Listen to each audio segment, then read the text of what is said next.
Coming up on Windermere On Demand, the new Tacoma Narrows Bridge. What does it really mean for western Pierce County? It's a picture suitable for framing a South Sound getaway on 10 acres. And why are these realtors picking up sticks? We'll find out. Windermere On Demand starts right now.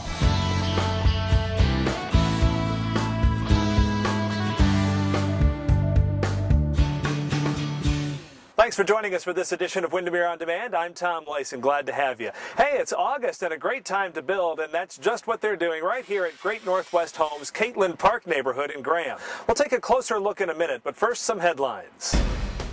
Prices are softening in Pierce County. Northwest Multiple Listing Service data shows the median price now stands at $277,500. That's up less than 1% in a year and an actual decline from the previous month. Let's look regionally now. The median price in King County for the same period was up 7%. Kitsap up 12%, and Thurston County up 7%. With about 7 months worth of inventory on the market right now in Pierce County alone, some analysts say that this is perhaps the time you should be looking for your next house. So let's take a look at Catlin Park. It's located just to the west of Meridian on the northern edge of Graham in Pierce County. Due north on Meridian is Puyallup, and from there it's a quick shot west to the port and the city of Tacoma. There are 5 models to choose from in Catlin Park, all in the low to mid 300s, several with 5 bedrooms. I go into a lot of homes that certainly don't have to speak for products, but the amenities and the fit and finish in these homes are very nice. The Folden family stands behind the Great Northwest brand and is building 26 homes in Catlin Park, and the Mike Blowers home team is listing these homes and is eager to help you find the place that's just right for you. Now, to reach the Mike Blowers home team, call 253-435-5500. All right, let's shift gears here now a little bit and talk about a new feature we're starting here on Windermere On Demand, Viewer Mail. We want you to share your thoughts about the show and ask your questions, and we'll answer some of those questions on the air. Send your viewer mail to soundoff@winpcr.com. That's soundoff@winpcr.com, and tell us what you think and what you're interested in, and we'll read your letters and answer some of those questions on the next program. Now let's take our first home tour. Just by chance, this one is just a little south of here, also in Graham.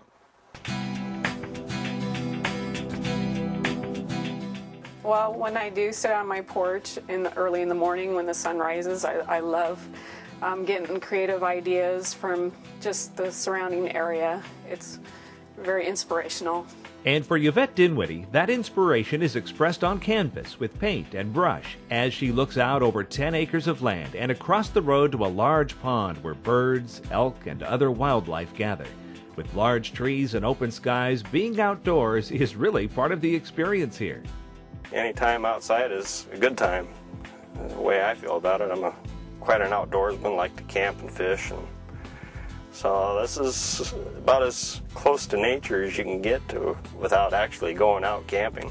No, living in this 2,400 square foot, 3-bedroom, 2.5 bath custom-built home hardly qualifies as camping at all. Let's look at the home now. The first feature is this large front porch. The front door opens into a spacious entryway. The floors are hardwood, and there's a nice little niche there on the left for an entryway bench. Just off the entryway is the formal living room. This elegant room features the warmth of a propane fireplace and views out across the property. From there, you move into the dining room. It features a coffered ceiling and views of the forested portions of the property on the side of the home. From the dining room, the next step is into an open kitchen that features recessed lighting, a full complement of appliances, and a nice view out onto the home's huge backyard. The family room adjoins the kitchen, making it a great place for daily activities. Now, circling back to the entryway, we can look upstairs. The other big feature up here is the bonus room, which provides a great space for a workout area, a club or media room, or whatever you want. Outside, an aggregate driveway leads into an extra deep 2-car garage, and around back is the patio with evening shade. From RV parking to a horse stable, there are plenty of extras here, but you'd expect that on a 10-acre spread where quiet, privacy, and open space make this a place you really should see. And to see our super cool library of new home tour videos, check out winpcr.com. We've got our blog there, tools to help you find a home, and video home tours that are like nobody else's. 5 years and $700 million later, the new Tacoma Narrows Bridge is reality, and 50,000 people saw it up close on opening day. Welcome Welcome back to Windermere On Demand. I'm your host, Tom Layson. We're here at Great Northwest Homes Catlin Park neighborhood in Graham, where 26 homes in the low 300s are getting ready to go.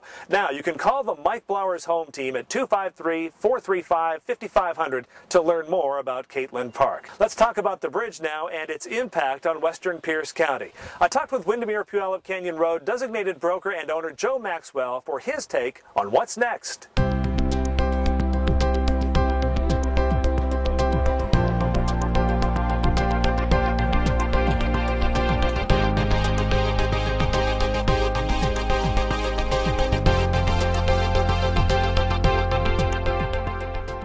They came by the thousands, walking for miles in thankfully cool weather across the biggest bridge project in recent American history. They took pictures and they looked out over the bridge. But the bridge is a workaday tool, and there's no doubt it's going to create change. Living in Gig Harbor, and the whole peninsula for that matter, is great. But in the past 10 years, it's come with a heavy toll. A bridge commute that discouraged going places, seeing friends, or doing business. You would have to take in the equation, do I want to go over the bridge today? And what time do I have to go over there so that I can get back before the traffic starts? And which way am I going? Now, you don't really have to, that takes that psychological barrier out of it, and people get used to having the bridge there to get them back and forth. I think you'll see people moving out there and eating up some of the inventory. There's a lot of inventory out there. People may now take a second look at the area because of the bridge and because of the major changes coming to I-5 and Highway 16, which will remove other bottlenecks. Job growth at the Port of Tacoma could also increase the demand for homes on the peninsula, especially if the commute isn't such an issue.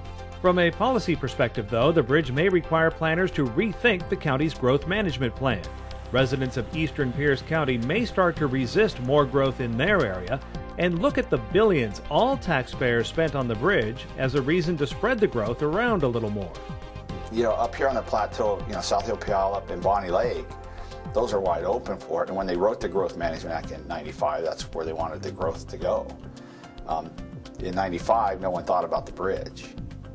It wasn't even on the radar to build the second one. It was just talk. Now it's here, it's a reality. So now people have to adjust. Will policymakers adjust? Will Peninsula residents abide by it? Will they have a choice now that the bridge is built? It will be interesting to see how the bridge and the improvements to I-5 and Highway 16 change things over the years. I also want to give you our phone numbers right now. You can call 253-435-5500 in Puyallup, or you can call our new Pacific Commons office in Tacoma at 253-284-9700. Finally now, every year Windermere sponsors a community service day. Team members at the Puyallup Canyon Road office looked at several projects for this year's event and eventually found themselves working at Point Defiance Park. Point Defiance Park's natural beauty is second to none, but left to its own course, nature can be pretty hard on man-made features like trails and public areas. So enter about 90 volunteers from the Windermere Puyallup Canyon Road office, putting the park back into Point Defiance. Point Defiance was chosen for this year's community service project because of all the damage that occurred during last winter's storm. This here is just an example of the magnitude of the damage, obviously a little too much for our group to handle. But brush clearing isn't too much to handle, and our volunteers made pretty short work of it. Yes, the work is hard, but the gang here doesn't come reluctantly. They come to give back. So John, what do you think of all this? Cool, work, sweaty, fun. The culture of this office, community service, is everything. That's what Joe founded it on, and that's what each of us buy into, is community gives everything to us. Without them, we have absolutely nothing, and we better give back. And like most giving, the givers receive back. Many of the community service days have resulted in positive benefits to the community, and those who take the time to notice really seem to appreciate those benefits. Who knows what next year's event will be? These day-long projects are just part of a broad array of community service initiatives sponsored by Windermere Puyallup Canyon Road that go year-round. As for this project, though, it was fun while it lasted, despite the fact lots of sore backs and legs rebelled for days after. That's going to do it for this edition of Windermere On Demand. For all of us at the Windermere Puyallup Canyon Road office, I'm Tom Layson. Thanks for watching. We'll see you next time.